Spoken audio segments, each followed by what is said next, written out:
Hello, welcome everyone to this Talent Talk. This is a new monthly webinar workshop series brought to you by Talent Solutions by WorkSource Spokane. Today we'll hear from Mike McBride, Business and Industry Analyst at Spokane Workforce Council with the topic, What Gives with the Spokane Labor Market? My name is Paul Muir. I'm one of the consultants of the Talent Solutions or Business Services team.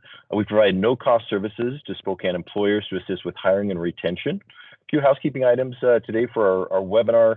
This webinar will be is being recorded and will be made available after the event. We'll send to all of you a slideshow for today's presentation and a registration link for our next event.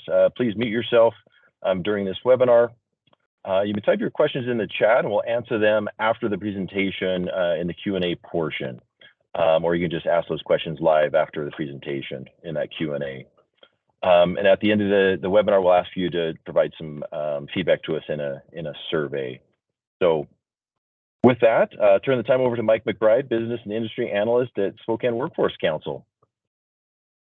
Great, thank you very much, Paul. And like Paul said throughout the presentation, please just submit any questions you might have to chat.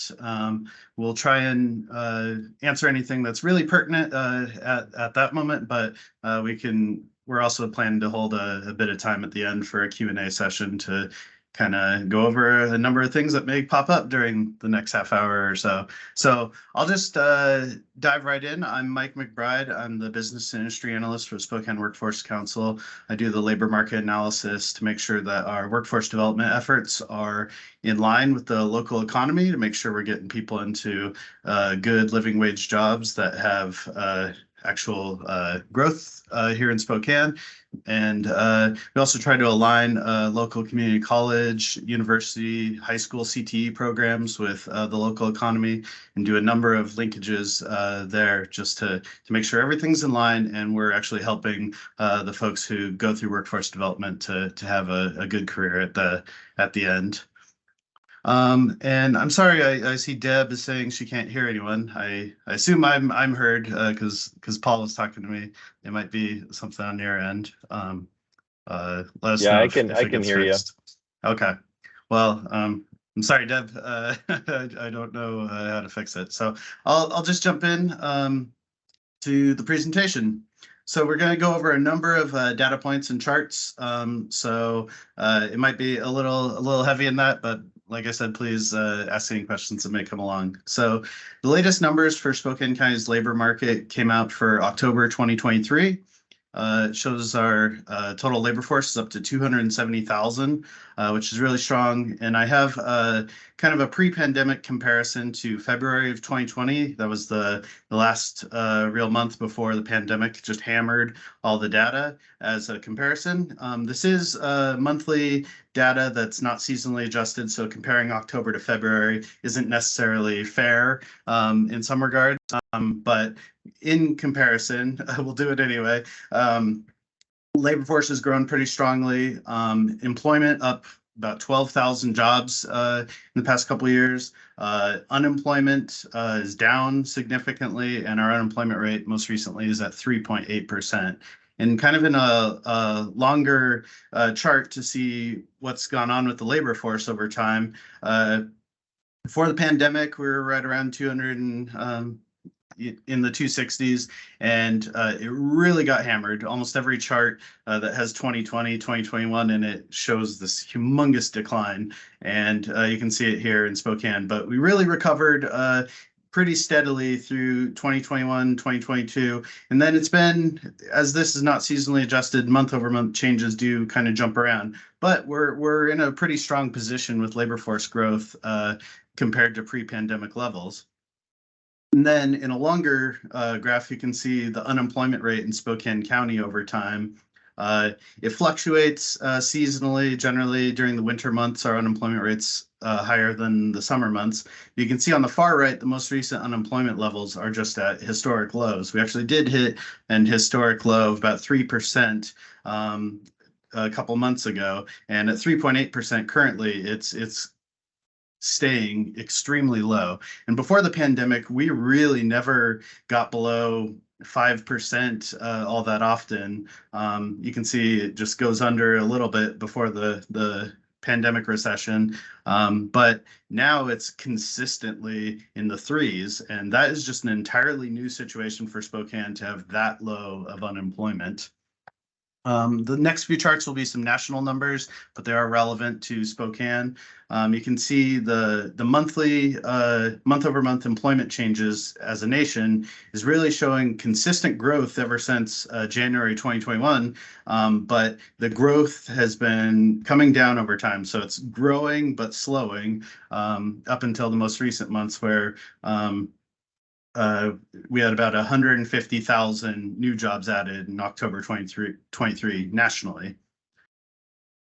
But interestingly, the short and long-term unemployment of looking at people who have been unemployed for less than 5 weeks versus those who are unemployed for more than 27 weeks, both are also at as low as they get on this chart. And typically, those who have been unemployed for less than 5 weeks, they're able to get a job pretty quickly. It's generally just changing jobs or careers and can get back to work fairly fast. But those who have been unemployed for 27 weeks or longer are typically those who are more difficult to get back to work because sometimes they have a number of compounding issues for getting back to work, and the fact that that's at a series low as well, or near series low, is significant, just showing that there's very, very few people nationally who are unemployed right now, and the long-term unemployed are the most difficult to get back to work. That's low as well. And then measures of labor underutilization. So oftentimes the unemployment rate that gets produced, top line number is U3 unemployment. So that's just looking at people who are employed or people who are actively unemployed but looking for work. There's other types of charts. U6 is the one that has like marginalized workers and people are disengaged from the labor force. And you can see over time, those are at near series lows as well. So the people who have kind of are on the sidelines, so to speak, that's at a low as well. And then interestingly, I just wanted to show adult men, adult women, both similarly low unemployment rate, but teenagers has come down quite a lot as well. Typically, teenagers have anywhere from 3 to 4 times as high of an unemployment rate as compared to the general population. But the fact that that's under 12% is significant as well, just in showing that teenagers are working at a high clip compared to historical numbers. And then by race and ethnicity, various races and ethnicities are near their series lows in terms of unemployment rates nationally. And that's can be extrapolated to a local number as well, although our racial demographics are different than the national level, but the unemployment levels are similarly low. By educational attainment rate, it holds true that the higher level of education a person has, the less impacted they are by unemployment and by recessions. You can see through the charts with 2 recessions highlighted in the shaded areas that those with less than a high school diploma typically hit the highest unemployment rates during a recession. But over time, you can see near everything is at series lows or close to as well. And then the last national data I wanted to show was just really the real situation that's hurting a lot of people is that wages have not kept up with the inflation rate. The inflation rate you can see is the blue line, and the employment cost index is the red line, showing how much people are getting in raises and more money from their jobs. And for the past 2 years, the inflation rate has outpaced the wage gains by a significant amount. So in real terms, people have been making less money because things cost more, and they haven't been able to make as much money from their job to counteract that. The last couple months, it is finally reversed, thankfully, with inflation coming down. So we'll see if that trend continues. But that the inflation has definitely been felt, and this chart shows exactly how strongly it's been felt, with it outpacing wages for the past 2 years. So when we're talking about the labor force, there's really a few different things going on, and I'll dig into each one individually in the next few slides. But truly, the number one thing that's affecting labor force availability is retirements. This is not a surprise. The baby boom generation is reaching retirement age. It's been called the silver tsunami for a number of years, and we're finally in it, and in it deep. But the retirements really did accelerate during the pandemic, much higher rate than was projected if a pandemic didn't occur. And we have about 5 million more people considered not in the labor force than we had pre-pandemic levels. So that's people just exiting the labor force and not wanting to return. Another big issue is childcare. Both availability and affordability continue to impact the availability of working parents and being able to work. And I'll go into some numbers in a bit that kind of show the dire situation that childcare is having on the labor force. And then really, the pandemic itself caused a lot of externalities that are still being felt beyond just the pandemic itself. Unfortunately, increasing excess deaths dramatically. We did also have the inflation come about because of supply chain issues and a number of compounding things, and that has changed the living situations of many people. Intergenerational households is at the highest level it's been since World War II. And roughly, I think the most recent number is about 45% of all 20 to 29-year-olds live with their parent, a parent or their parents. And so those dynamics of how people are living and their living situations also impacts their ability to go to work, or maybe not go to work if they don't have a situation where they need to work. So there's a number of interesting things going on there that have all come about because of such a shock to the economic system that we had. And luckily, Spokane's been a bit more insulated to the effects than the nation at large.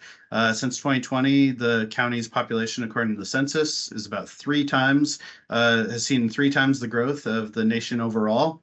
We've been about 1.9% since 2020, where the U.S. overall was about 0.6%. And then Washington State, I believe, was 1.1%. So Spokane's been growing strongly, and that does help alleviate some labor force pressures just because we have more people in the local population who are available to work when you have more people moving here. But conversely, as we've all seen, that also drives up the demand for housing, and the cost of housing has just skyrocketed in Spokane, which has really affected people's ability to live and be successful in our local economy. So it's kind of a double-edged sword in a lot of ways, and it's definitely affecting a number of people locally. So interestingly, we finally hit a point of no return, so to speak, in that nationally demographics, people turning 65 year after year after year has finally surpassed those turning 18 year after year after year. And so that's 65 is typically the retirement age. Not everyone retires at 65. Many people work longer than that, but just as a point, more people are turning retirement age than turning working age. And that will just continue to expand through the rest of the decade. And you can see that turning 18 has kind of a drop at 2026, 2027. If you go back about 18 years from that point, that was when the Great Recession of the 2007, 2008, 2009 was occurring, and that really dropped off birth rates. So that will compound and be an additional issue that comes into both the labor force and education. As people go into college, the numbers will drop quite significantly, and that's something we're watching, and you can't really do anything about because demographics are going to play out how they are. But the annual working age population, so the way the federal government defines the working age population is age 14 to 64. Interestingly, they probably could update that over time, but that's how this has been determined. And working age population has been growing and growing and growing in the US for basically forever as population has growth, but we're finally, for the first time ever, seeing a loss in that working age population just because the baby boom generation is aging out of that and so rapidly. So we will see a shrinking of what's considered the working age population in America in the 2020s, and that is a significant issue. Other Western nations around the world have similarly seen this and are actually in a much worse situation. The millennial generation in America was much larger than it was in, say, European nations. So for a few decades, we had both the millennial generation and the baby boom generation in the economy at the same time, and that created substantial growth opportunities and available labor that we saw in excess to other Western nations. But we're now hitting the baby boom generation is leaving the workforce, and that's going to hit hard. And as many employers on the call probably are experiencing, that is hitting hard with a lot of businesses. But when it comes to prime age workers, so these are people who are aged 25 to 55, so prime age people who should be working at the highest rate possible. It literally is at the highest rate it's ever been. 83.5% was a record level for prime age labor force participation. So that's really good in that the group that we want to be working is working at the highest rate possible. And that's really being led by female labor force participation rate has rebounded in excess to the pre-pandemic levels. Men have come back to about pre-pandemic levels, where women have come back in excess to pre-pandemic levels. So they're driving the return to work for the prime age workers. And truly, telework is probably one of the biggest reasons allowing that. When you have working parents, telework becomes a wonderful opportunity to continue to work while you potentially have a child. Not necessarily all day being taken care of, maybe in some cases, but it does allow that. And women are working at a much higher rate in telework than men. And this is a BLS number, so it's people who are in covered employment who have worked at least one day out of their work week from home or in some telework capacity or remotely, or is how they calculate this. The actual rates are probably higher because 1099 and gig economy workers wouldn't necessarily fall into this data the way that's tracked by the BLS. So it is probably higher with people who work gig jobs like for Uber and various ones like that. But the telework becoming a big part of our economy has definitely allowed more people to get into jobs, just maybe not ones that are able to be tracked by the systems that are in place, unfortunately. So when we look at the pandemic, it basically ruins every chart that was ever made, unfortunately, and it will be that way forever. You'll see this blip on the chart back in 2020, 21 that just looks awful, and it will be that way forever. But when it comes to where the projections were if the pandemic never happened, we have basically come back to what was the expected level of employment and labor force participation. We took the long route to get there, but we are now back to essentially what was expected by looking at demographics and other various metrics. So the economy has pretty much rebounded to where we wanted to be. And looking at labor force participation, the long-term trend is that it's going down. That's with people who are retiring, just no longer looking for work. So it's going to continue to go down. And I'll have a chart later on that. But this is comparing Washington State to the United States overall. You can see that Washington has a higher labor force participation rate than the US on average. And we kind of follow the same trends, but we're outpacing the US pretty strongly. So that's another kudos to our area for making it a little bit easier for businesses to find workers. And that's specifically because we have a higher female labor force participation rate in Washington state than the nation overall.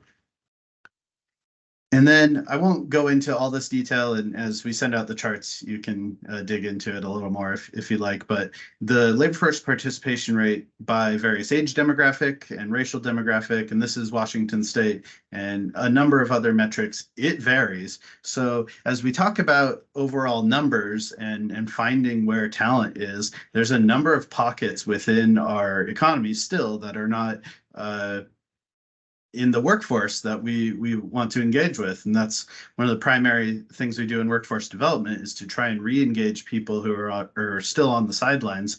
And that you can see there are a number of labor force participation rates that are much lower than others.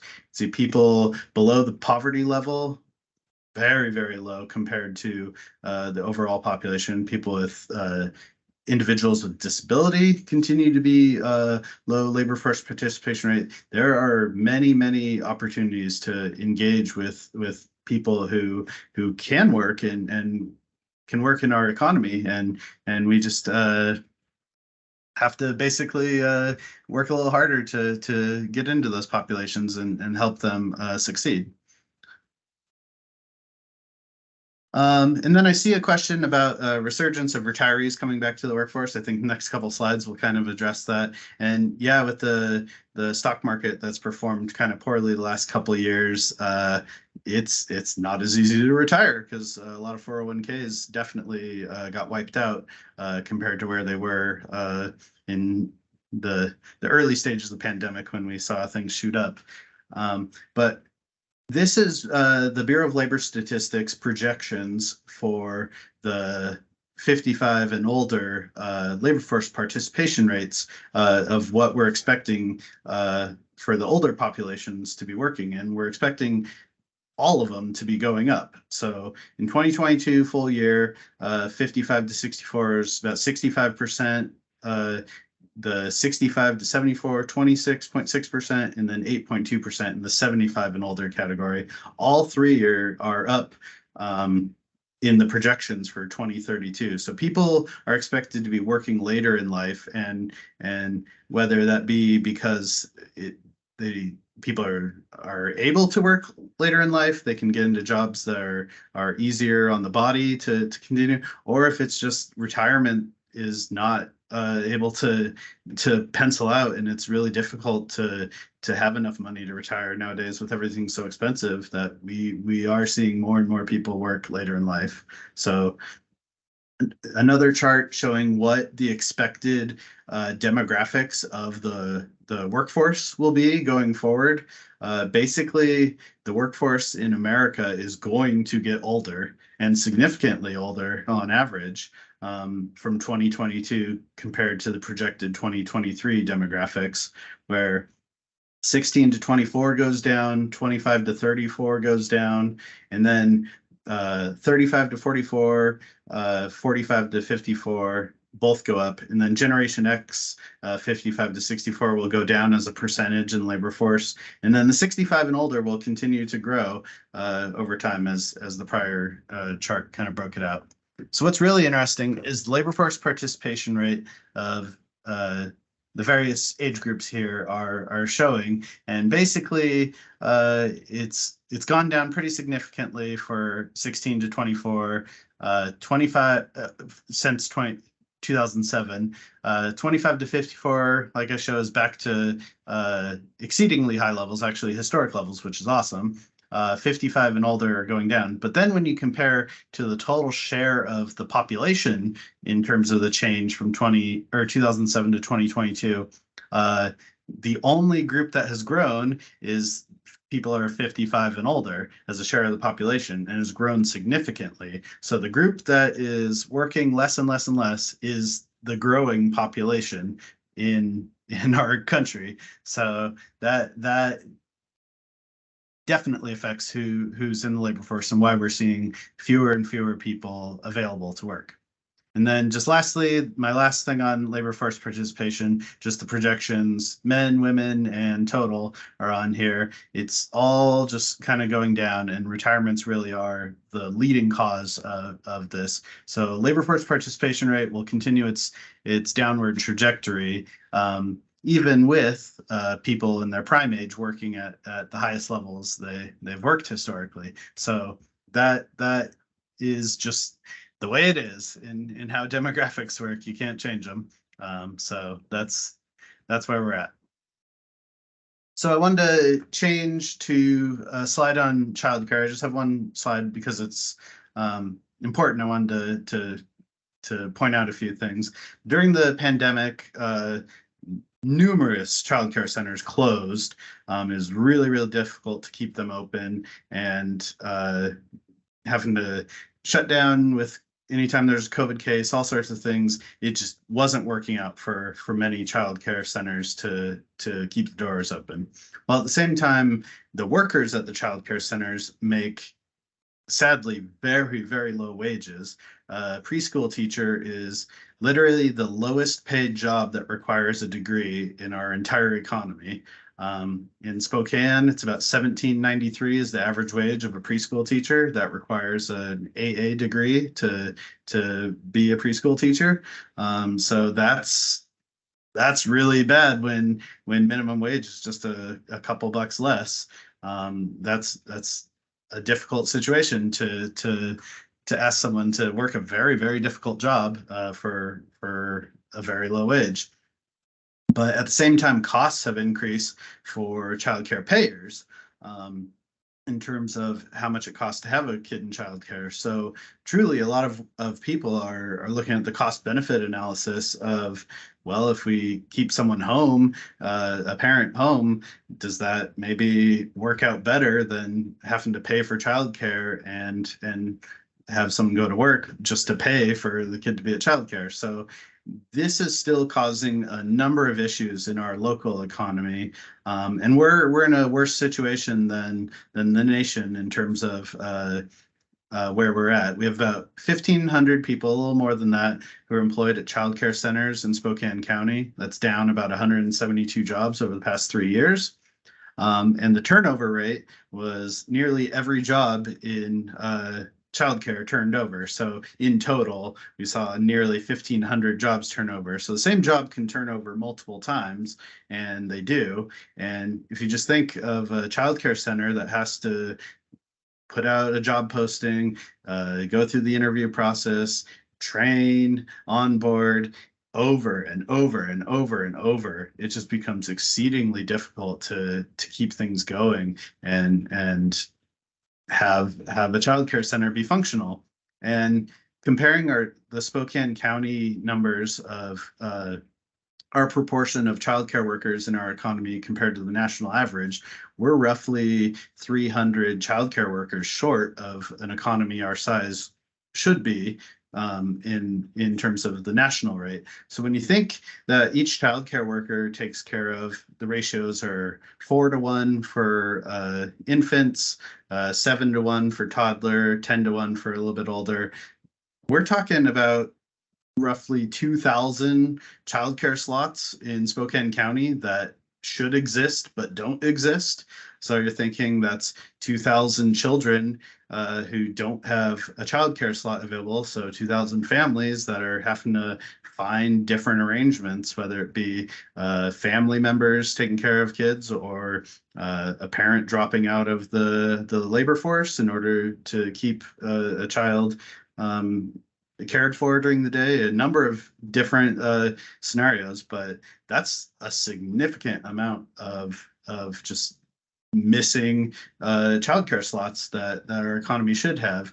And the Federal Reserve did a report on childcare in America probably 2 or 3 years ago, and they literally called it a failed economy because the supply and demand curves are supposed to meet at an equilibrium that supply enough childcare slots for the market to function, and it is truly not able to in America. So it's not specifically a local problem, but we acutely have this problem in Spokane, possibly worse than other regions, just because the wage level is so difficult to ask someone to work a really difficult job at that wage. So there's a lot of problems here. And at Spokane Workforce Council, we're doing a whole childcare initiative to both try and make childcare more affordable for people going through workforce development, and also to make it a better job for the people who actually work the job. So we're trying to nibble at both ends, but it's an overwhelming problem. And then when we're talking about labor market tightness, in Spokane County, we saw about 100,000 unique online job postings in 2022. This year, it's come down. In 2023, it's trending closer to like 82,000 unique online job postings. So the demand has declined a bit, but we're still seeing there's 6,400 unique online job postings in Spokane County in October, where we compare to people who are on unemployment in Spokane County. There are about over 1,000 initial claims for unemployment. The latest report from ESD showed was September. It's probably gone up a tiny bit in October just because there's a bit of seasonality that starts to come in as we start approaching late fall and winter months. And then about 2,585 people who are on a continued unemployment claim. So someone who's on unemployment and then reapplies for a second week or more. So when you're looking at the number of people who are on unemployment compared to the number of open jobs in Spokane, it's nearly 3-to-1 of jobs compared to people on unemployment. And so that's a really difficult situation to be in. And I see a question about the job postings. We use an analytic service called Lightcast, which spiders thousands and thousands of different online job posting sites and deduplicates the data. So it gives a fairly good estimate of what's out there, both on sites like LinkedIn, Indeed, and also just on direct company job boards. And then you can see just the month over month chart in Spokane County. The last year is highlighted in yellow. It's down from the pandemic highs where we saw demand through the roof, but compared to historical numbers, it's still significantly high. And that really can be contributed to a lot more remote work jobs are starting to land in the Spokane market of companies who don't necessarily exist in Spokane, but have a job available to a Spokane worker. Those filter through into our jobs, job postings, and they're competing with local businesses, and we're seeing it in the postings. So there's a number of strings that we can go down on that one, but that's just where the data shows. And then in the last year, looking at what career areas the top occupations are being posted in, healthcare, far and away number one. It's about 18% of all jobs in Spokane County are healthcare and social assistance. So it makes sense that it'd be the top job posting career area by a lot, which it is. But then sales, hospitality, food, tourism, there's a lot of turnover in those jobs. So we see a ton of postings, business management operations, maintenance, repair, installation type jobs, community and social service, clerical, administrative, office jobs, finance, manufacturing and production, and transportation kind of take out the top 10 for job postings we've seen in the last year. And then interestingly, I wanted to talk about the quits rate briefly. So 2022 was truly the year of the Great Resignation, in that we saw about 50.5 million people quit their job, and that was the highest it's ever been in the country, besting the prior record, which was set in 2021. So year after year after year, it's been extremely high quits rates, but you can see that it's starting to come back down closer to pre-pandemic levels in the most recent numbers in terms of the JOLTS data looking at quits. But interestingly, most quits are not people who are like leaving the labor force. It's people who are quitting to get a higher wage at a different job. And so I have some ADP numbers here over time. You can see the people who changed their job month over month over month. The wage differential they've been able to command was 2 or 3 times as high as those who stayed in their job during the pandemic. The numbers have come closer together. Now it's 8.4% for people who changed their job compared to 5.7% for people who stayed in their job in the most recent numbers in October.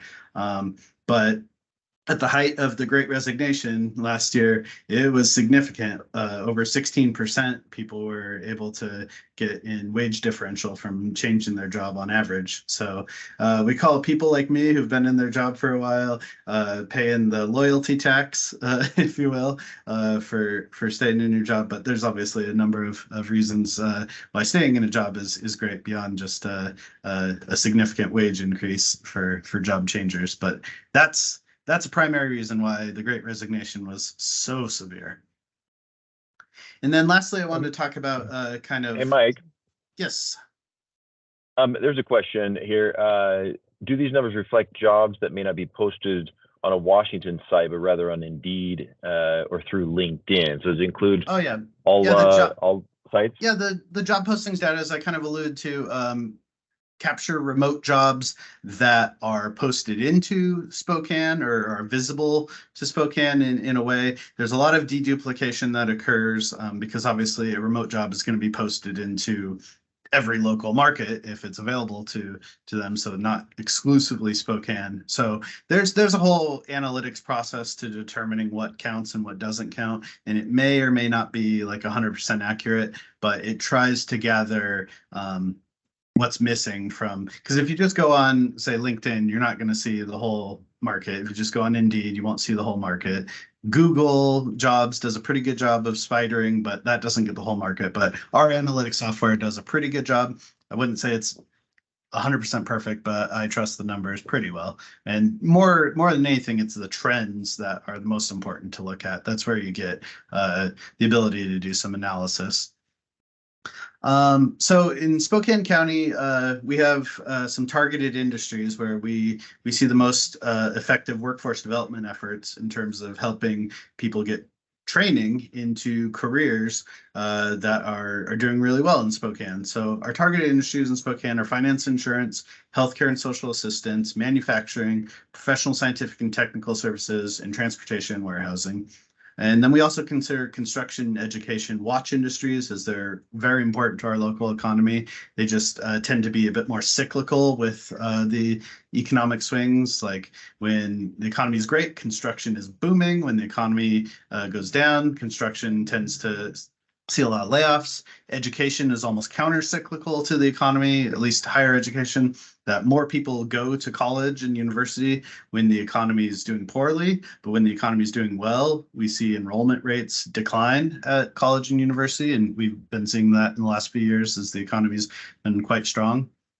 But what we look at for determining these targeted industries are lots of jobs locally available with strong projected openings, either through growth or through retirements or otherwise. We want jobs that pay a living wage, so we compare to Spokane County overall, and then numerous career entry points where we see certificate or 2-year degree availability, because that's where we see a lot of people who come through like WorkSource. They don't have time to necessarily get a 4-year degree, and they have families and other things. It's usually I need a job fairly quickly, so let's get some skills that are highly relevant in Spokane and get back to work. And then I just wanted to compare, these are averages, so take that for what you will. They get skewed either upward or downward for a number of ways. Like you can see near the bottom, accommodation, food service, arts, entertainment, the average wage is lower than minimum wage. That's because there's a lot of part-time workers in those categories that drive the average down significantly. So this is mostly just as a comparison, but our targeted industries are highlighted in green. You can see the current average wage, and then the current supplements is kind of the value of the benefits package or the retirements and all sorts, just kind of put together to create an average earnings per job. So you can compare all the different industries to one another, and this helps determine why we choose the target industries that we choose versus others, and where we see strong strong opportunities for Spokane workers. But overall in Spokane County, the average wage is about $59,000. So you see that all but one targeted industry is higher than that. Transportation warehousing has seen the average wage go down the last few years as Amazon has come in with many jobs, but also a lot of entry-level jobs has skewed the average downward a bit. But there's still significantly good jobs in transportation warehousing. When it comes to finance and insurance, those jobs are kind of the banking sector, the insurance sector. There's credit unions, banks, insurance. That's kind of what falls into most of those jobs. As I see a question regarding what that industry is considered. And then just looking at projected growth, so I'm comparing full year 2022 to full year 2025 projections. And I always have to give the caveat when it comes to projections that this is demand projections. So truly, we can only add new jobs if we have the available labor force to work those jobs. So we need to continue to see our labor force grow either through population increase or getting into populations that have lower labor force participation rates and getting them to work. But the demand is there for another almost 13,000 jobs over a 3-year span. And then by the targeted industries, transportation warehousing really strong with new job growth projected. Healthcare and social assistance continues to grow as the baby boom generation is demanding more and more healthcare. We see the demand for jobs very high there. And professional, scientific, and technical services, which does have a lot of IT jobs, which Spokane isn't necessarily an IT hub, but we do have lots and lots of IT jobs in various sectors at various businesses, and just computer and mathematical jobs overall are growing quite strongly. As you can see here on the occupation side of where we see the projected growth, healthcare support occupations growing really strongly, healthcare practitioner occupations, so the higher level doctors and nurses, that's growing really strongly, both expected to add over 1,100 jobs. Transportation material moving jobs, almost 2,000 projected. Computer mathematical, over 500. Management is really interesting because there's both job demand, but as we see the baby boom generation retiring, many of those people are in management jobs. So you both have growth in expected management openings and openings through retirements. So folks with management capabilities and the ability to get the best out of their workers have a really good opportunity as management is growing locally. And then construction occupations at present, there's so much demand for construction workers that I'm sure many construction firms would say they could probably hire more than that overall as an industry in Spokane right now, but that's where the projections are. So that's what I wanted to present on today. I'm more than happy to take questions either via chat or we can unmute folks if they want to ask some questions, or we can run through kind of the questions that came up during the presentation. But that's what I wanted to present today. The slide deck will go out to everyone, so you'll be able to review the charts and data that I presented on, maybe in a more controlled environment than me just running through them quickly to get through the webinar. So Paul, do you want to find any questions that might have come up? Yeah, one early on. Sorry, Tyler. What is commonly considered a healthy unemployment rate economically? Is lower always better? Yeah, I mean, typically, you want a lower unemployment rate. That's one of the goals of the Fed, is to keep unemployment lower and healthy. But you really do have to look at what types of jobs people are working in, because not necessarily having a low unemployment rate is just like perfect and awesome if people are in jobs that aren't sustaining their lives. So we want the quality of jobs to also come into play as a metric. In Spokane, honestly, we need to improve that.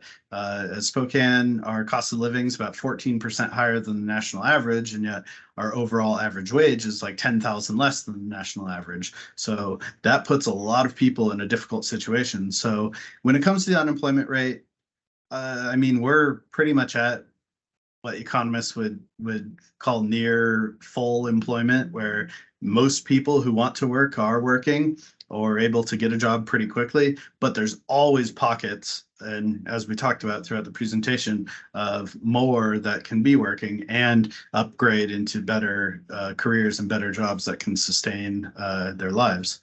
So I'm not sure I can give a specific number of what's considered a healthy unemployment rate, but just simply saying the unemployment rate is low is not necessarily indicative of a all perfect situation. But it is good. You don't want high unemployment rate because that for a fact is bad when you have extremely high unemployment.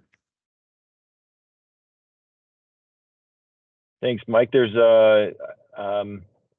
would somebody need to, how would we unmute them if somebody wanted to ask a question? Let me see here. Hand or yeah, let me. I can pull up the people. If they raise their hand, I can unmute someone. If there's any live questions wanting to be asked, but if there's any others in chat. Questions in chat, well, I just want to ask Larry. We kind of touched on. I don't know if we want to elaborate. Do the wage include the better benefits such as a premium cost, time off, and or if the employee has the ability to work on site or off site? So as far as other perks or things like that. Yeah, and you kind of touched on it. Yeah, that's kind of what the slides, and I'll go back to it, of showing the supplements. That takes an estimated value, and it varies dramatically across sectors.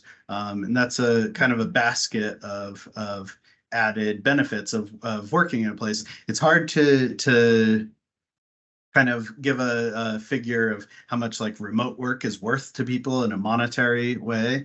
But if you're working for a company based in Seattle or San Francisco or Boston or something, but living in Spokane, but you're getting a wage of Seattle, San Francisco, or Boston, you're in a pretty good spot.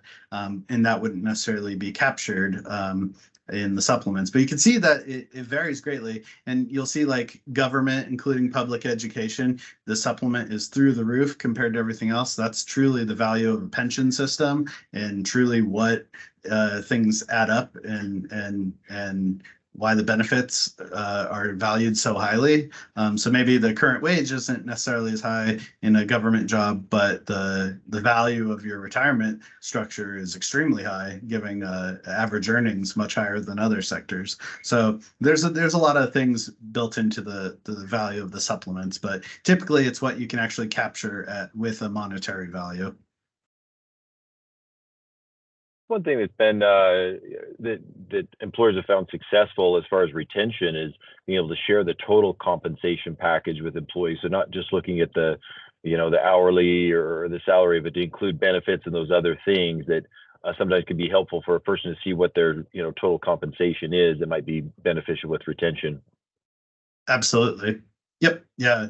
Kind of presenting the whole package, and a lot of companies have changed what their benefits are to be more relevant to the populations they're trying to hire. So highlighting that and leading that you're adapting to the wants and desires of your workers is extremely important.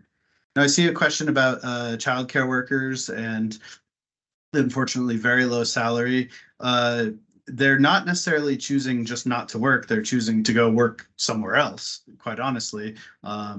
In terms of a different sector, I mean, many retail jobs pay just as well, which is a very, very sad situation. But we've also seen the public education system had a really difficult time finding like teacher assistants. Well, guess who makes a great teacher assistant? Is someone who works really well with children, but you can pay them a lot more than they'd make at a childcare center. So they're finding just higher wage jobs, and that's what's causing that excessively high turnover rate. That's just really, really difficult for childcare centers to work with, and why we have such a dearth of childcare slots in Spokane, where we should have more.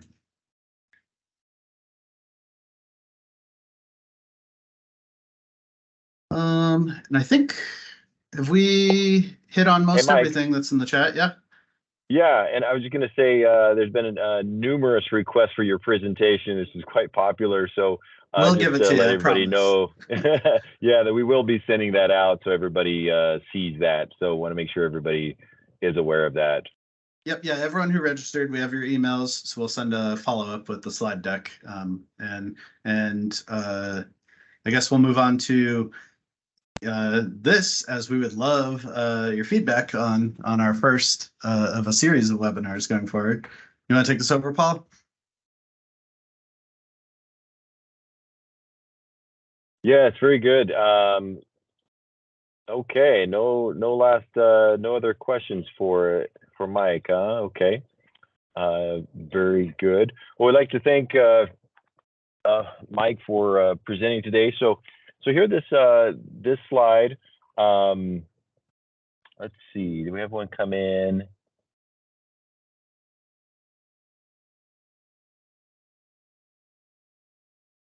I saw, well, I do see an email, or not an email, a chat that actually Talent Solutions should probably follow up on working with this business directly, and how to probably work on job listings, and we can do wage analysis and all sorts of things. Yeah, I see Sandra has responded that they'll reach out and work with you. But yeah, if you want to work with Talent Solutions directly, the email's here, or you can contact me directly if you want. Typically, businesses who want to get no-cost business services, Talent Solutions is awesome for working with you on a number of different things. But we can do like wage analysis for specific occupations that you're looking at, and see if your rates are competitive in the local market, along with a number of other things data-wise. But also, just Talent Solutions is killer for just helping you spruce up how you present yourselves as a business. So I fully encourage anyone who's looking to do any type of business improvement to contact Talent Solutions as a assistant. Thanks for that plug, Mike. Yeah, so there's our email address, talentsolutions@esd.wa.gov. And just kind of a reminder, we provide no-cost services to Spokane employers to assist with hiring and retention. Let us know how we can help if you have a specific question. We also host some hiring events. So Meet the Employers, virtual job fair, employer showcase. So let us know if you're interested in learning more about our hiring events. And as it shows there, Mike McBride's email address, if you'd like to correspond with him or gather some labor market information. And at the bottom here is a little QR code for a survey. If you wouldn't mind scanning that QR code and giving us some feedback on this Talent Talk webinar, we'd appreciate the feedback there. And then the last slide. So again, thanks to Mike McBride for presenting today, his expertise. Thank you for attending this first Talent Talk webinar. Follow Talent Solutions on LinkedIn. There's the QR code for LinkedIn for information to attend our monthly Talent Talk webinars. Our next one is on Thursday, December 14th from 10 to 11 a.m. The Business of Hiring Veterans with Doug Roach. And so you, again, follow us on LinkedIn for more information about our upcoming Talent Talk events. So, okay, well, thanks everybody for attending. Thank you, Mike, and everyone have a good day. All right, thank you.